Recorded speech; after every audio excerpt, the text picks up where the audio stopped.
আমি সমস্ত মাদক ব্যবসায়ীদেরকে বলে দিচ্ছি, আমি হানজালা মাদকের বিরুদ্ধে যদি আওয়াজটি তুলেছিলাম, এই আওয়াজ আমার স্পষ্ট। আগামীর শিবচরে কোনো মাদক ব্যবসায়ী থাকতে পারবে না, এটাই কনফার্ম। আজকের পর থেকে বলছি, গোটা শিবচরে কোথাও কোনো চাঁদা উত্তোলন করা হবে না। আজ থেকে শিবচরের ব্যবসায়ীরা তাদের আনন্দ মতো, তাদের যেইভাবে মনে চায়, যেভাবে তাদের ব্যবসা করলে ব্যবসা হবে। আজকের পর থেকে কোনো ব্যবসায়ীর কাছে কেউ চাঁদা তুলতে পারবে না। পাঁচচর স্থানে যারা বাসে উঠার পরে যাদের চাঁদা দিতে হয়, আমি হামজালা বলছি, কালকে থেকে ইনশাআল্লাহ কারো 1 টাকা চাঁদা দিয়ে বাসে। আপনারা কত ভাগ্যবান, এমন একজন আলেমকে আপনাদের আসনে আপনারা পেয়েছেন।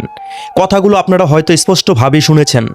হামজালা সাহেব হাফিজাহুল্লাহ স্পষ্টভাবে বলেছে, চাঁদা একদম নিষ্পিস করে দিয়েছে। গাড়ি থেকে চাঁদা তোলা, ব্যবসায়ী ভাইদের কাছে তার চাঁদা তোলা। আলহামদুলিল্লাহ, আপনারা আপনাদের আসনে এমন দায়িত্বশীল আলেম পেয়েছেন। আলহামদুলিল্লাহ।